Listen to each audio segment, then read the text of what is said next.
What's up, guys? Welcome to the next episode of Goober Studios. And today we are talking about Bitcoin. Okay. As you guys know, the Bitcoin markets have been going crazy the past 7 weeks. So crazy, I'm naked right now. And the first thing I want to say, okay, is how did I get into Bitcoin from architecture? So I've known about Bitcoin for the past 4 years, and I got into it because the moment I went to university for architecture, everyone was telling me you can't get rich being an architect. So I was like, okay, well, why am I even here? So I started learning about money, and I got into online businesses, and then I came across Bitcoin at the time when it was $700.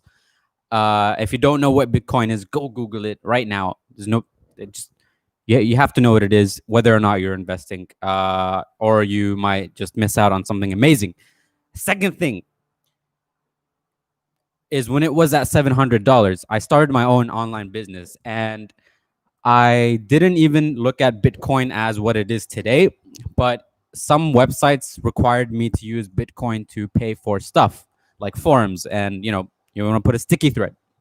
So I was like, okay, I tried to get Bitcoin. All right, I had to buy it from a friend who had Bitcoin because I had no local sources to buy it. This was 5 years ago, and I had like 50% of a Bitcoin that I used for paying for ads. Now, fast forward a few years later, I came into what is trading and other cryptocurrencies. So when I started learning that Bitcoin was initially a currency, a digital currency, um, it turns out that there's tons of other cryptocurrencies that don't necessarily function as a currency but have different utilities for blockchain. Now, blockchain is super, super huge if you're an architect. Okay, forget Bitcoin, forget cryptocurrency.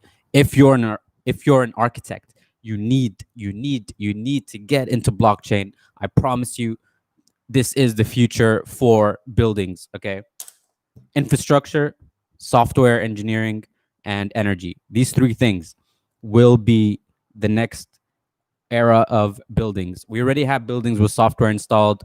We already have energy installed, but we're missing that last component, which is blockchain. And why is blockchain important for any architect? Is because of the transparency and privacy and decentralization that it offers. I'll get more into that detail later. Today, I'm just going to talk about Bitcoin and why, as an architect, you need to look into this, whether or not you're invested.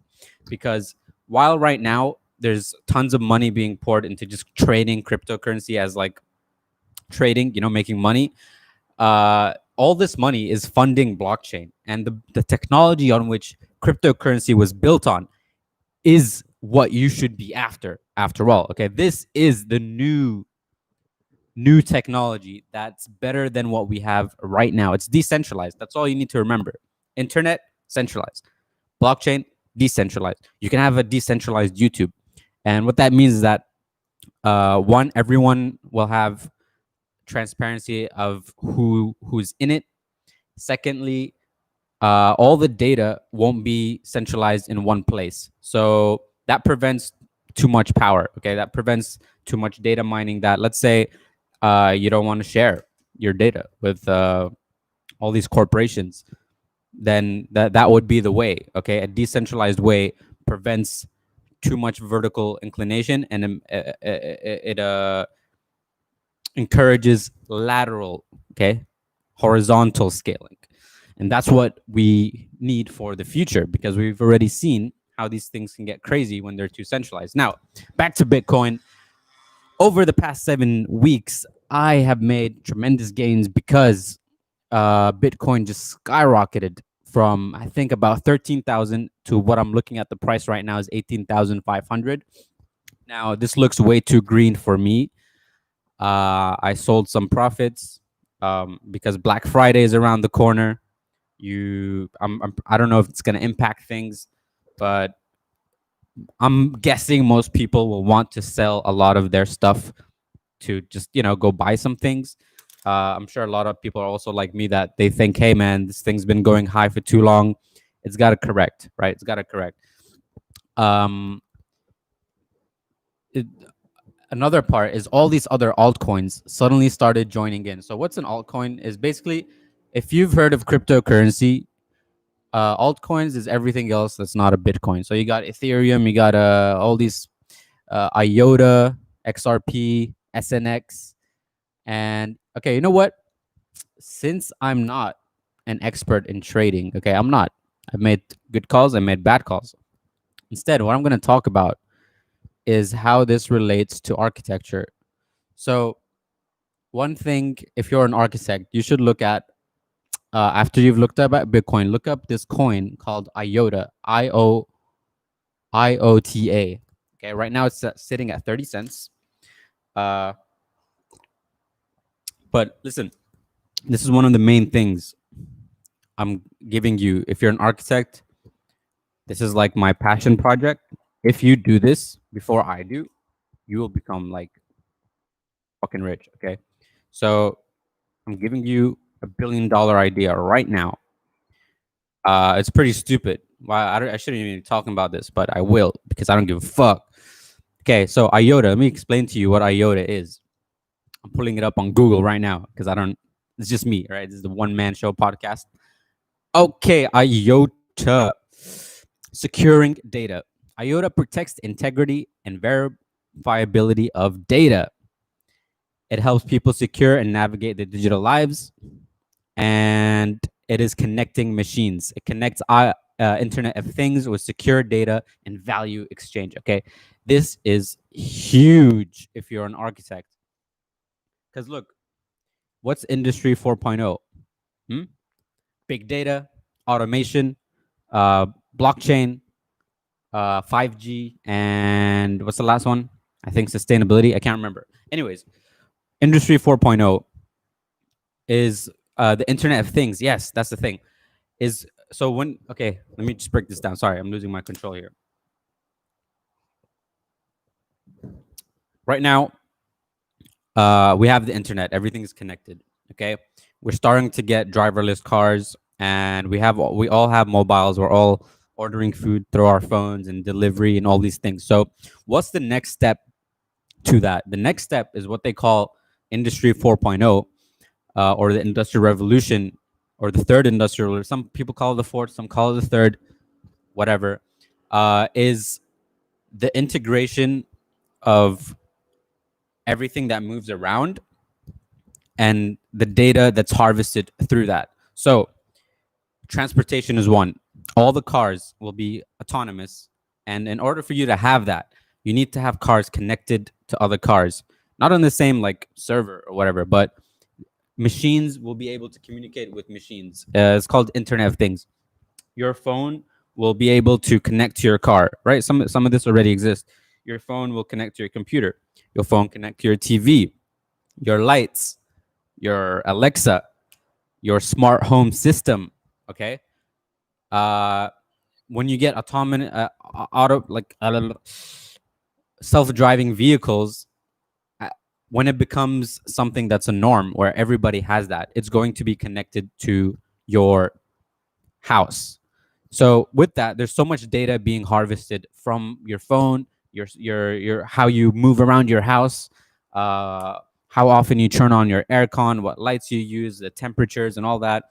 These are all very good things, right? By using data, you can optimize to make things cheaper. So if you know that your aircon is not being used from 3 to 5 p.m., you can tell your smart home system, okay, since based on this data, no one is home, automatically turn off the aircon from 4 to 5, and it will do that. And so, but because we had that data inside, because we have sensors everywhere, because of Internet of Things connected to everything, that's how we would reduce our costs, increase our output, with minimizing energy expenditure. So these are very good things. But with this amount of data transfer comes energy. Energy will be it'll increase because we're going to be transferring tons and tons of data like we've never before. If everything is connected, look at how much data is going to be transferred, and sending and transferring data costs energy. So our energy will go up as we enter into this new place. So what IOTA promises, okay, this cryptocurrency right now, it's a token used to help in transferring data. So what it's going to do is it's going to make it easier and low cost to transfer data among these Internet of Things. Okay, it's going to be that utility token to reduce our energy expenditures with this new industrial revolution. Now, you can at the same time, because it's on the blockchain, it provides that extra transparency and the security. So you can either so that this way you make sure no one is misusing your information. Okay. Now, if you want to read more about IOTA, you should get into it. But this is just to tell you, if you're an architect, if you're not paying attention to crypto, if you're not paying attention to blockchain, you're gonna miss out. And there's a saying I learned in architecture school: architects are the last people to join a movement and the last people to drop a losing movement. So I think we're gonna be late into this. We're gonna let all the businesses develop before we start realizing how much of a necessity this is to our buildings. Like, look, your home, your office space, your buildings in general, they are the future. They are. Just look at coronavirus. Everybody's at home. Your home has never been more important than it's ever been today. And not just physical walls. You want a home that's self-sustaining, safe, and at the same time doesn't make you lose your mind, right? We've learned that a shitty house can make you go crazy if you're stuck there for weeks. Literally, it's become like a luxury form of a prison. So if your prison doesn't provide you with not just the safety and shelter over your head, but also the comfort and the atmosphere, I think more people than ever have realized how atmosphere and physical environment really impact your mood when you're stuck there for a long, long time, for weeks on end. So apart from that, when you're home, now with everyone working at home, when your home becomes the leading place for where you make your money, where the groceries come in, where you have your conference calls and everything else, we're already getting glimpses of how our home is now just no longer our coming back from workplace. Our home is now our workplace, our growing place, our everything. Okay, which in my opinion is a great thing. I mean, that's always what my home has been for me. And as an architect, I look at these things very carefully. I look at the physical environment very carefully. However, my apartment looks like shit. Okay, I barely have any furniture. But the space and the light in this house is amazing. The views are amazing, and it keeps me revitalized, and it's amazing. Okay, so if you're an architect, you need to learn blockchain. You need to understand how these things will affect humans, and I'm pretty sure these things will become a necessity to secure data, to turn houses into. Okay, look, imagine this, right? A lot of people joke how like Alexa is listening into their conversations. Well, I wouldn't be surprised if that's happening. But just look at the level of data that's going to be happening from inside your house. And right now, nothing is regulated in those areas. So imagine someone can hack your home, right? Now that's a concern. Like, that's not something you've never had to worry about. To be able to hack your home, to close your doors and your windows, to order stuff to your fridge that you didn't even want to buy. I mean, it sounds like it's silly concerns, but when it comes to that level, you're gonna need regulations to like. What I'm trying to say is, what's required for a home now is going to change. The basic requirements for what a home needs in order to, like, a good example of this is your telephone line or your internet. You never had those ports before, okay?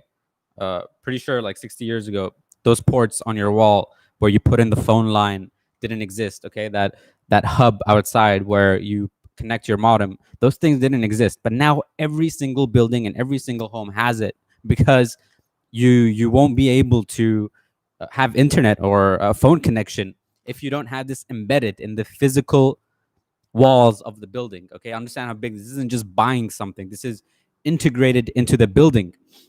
So with Internet of Things, with cryptocurrency, this is pushing a new form of architecture that we need to start paying attention to. And if you're at the forefront of this technology, not just I'm not just talking about money, but you as an architect have every sense of responsibility to put this in place before businesses do. Because what I think is going to happen is if we take too long, one, businesses are going to lead charge. I mean, they already are. But because there's no regulations, because you, the architect, communities, the communities of architects are who set up these sustainable regulations, who've determined the fire safety in a building, who determined that what's the perfect length for a railing so people don't fall over. These things took mistakes, and I'm hoping that it doesn't have to go to that point where we experience homes getting hacked or massive amounts of data from properties all over the world being used in unethical ways.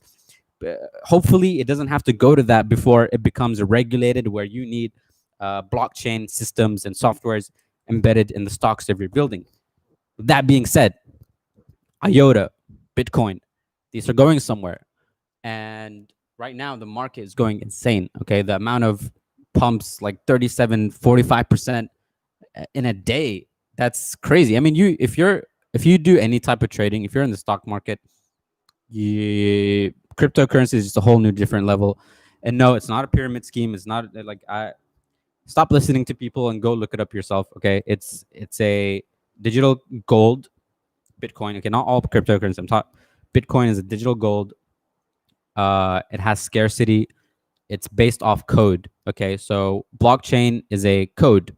It's a code that you can make blockchain at home. You just need Python or some other kind of software, and you can code your own blockchain. And what it is, it's a transparent ledger that needs specific rules to be set in order for an agreement to happen. It's almost like if I can't trust you to pay your end of the deal, let's say we're making a deal, and I can't trust you, the point of blockchain is using a machine based off code to mitigate the transfers. This way, I don't have to worry about trusting you, because the machine is the escrow that will make sure that my money isn't transferred to you until all the verified assets have been transferred to me. So you're basically using a machine as a middleman, and that's why it's so trustworthy. That's why it's so revolutionary, is because it's more trustworthy than humans. And that's something to think about when we are trusting machines more than humans. I'm not saying it's a bad thing. Dude, you look untrustworthy.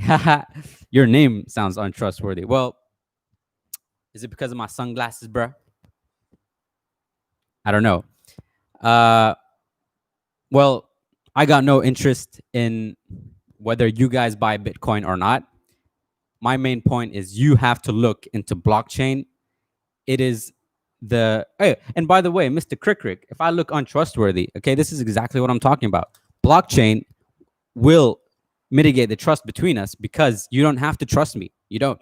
If I tell you, what up, Crick, for $5,000, I will give you this phone. But you're like, man, this guy looks dodgy as fuck. So we use a blockchain system to escrow the service. And then based off this code, you will only get your money will only be transferred to me once this asset has been also transferred to you. So it's like locked in the block. So if the block can't determine, like let's say I sent you 4,999, but then the rules you entered to verify the block is 5,000. Yeah, your phone, your money won't get transferred to me. So that's how it works. Sounds like a scam. Yeah, I mean, that's what everybody thinks. They call it a pyramid scheme. Like I said, Google it, learn about it. Be careful who you're listening to about it. Just search up before you even look up Bitcoin, look up blockchain. Okay, how does blockchain help security and trust among people? Don't even take my word for it. I'm just spreading the word, man. Also, thanks for comment. You're like one of my first ever viewers to actually start a conversation. Thank you, Mr. Crick Crick. Now, I'm looking at the graphs right now, and things are still going crazy. But this is unlike 2017. Okay, 2017, Bitcoin went up to 20,000 and then it crashed, and now a lot of people are saying it's going to crash again. But if you look at how things have developed over the past 3 years, the the whole scene is so different. So maybe the prices of the coin go crazy, but the industry and the amount of developments that have went into blockchain over the past 3 years show that this thing is here to stay. And institutions are getting into it. Retail is getting into it. PayPal just integrated Bitcoin into their system. If you live in the US, you can now buy Bitcoin off PayPal. So if PayPal is letting you buy Bitcoin and other cryptocurrencies, then you gotta know something is important. Okay, pay attention. Get on blockchain. Learn about IOTA if you're an architect, and do not miss on this opportunity. Okay, don't miss out. Seriously, you're gonna regret it. It's the biggest wealth transfer ever. Just look at all the nerds of our century today. They're all billionaires. So this is like Web 3.0. Get on it. Again, don't take my word for it. Just go do your research. And if you have any questions, let me know. This is Goober signing out. I hope this was some of value to you, and I'll catch you later tonight with a new episode. Peace out, yo.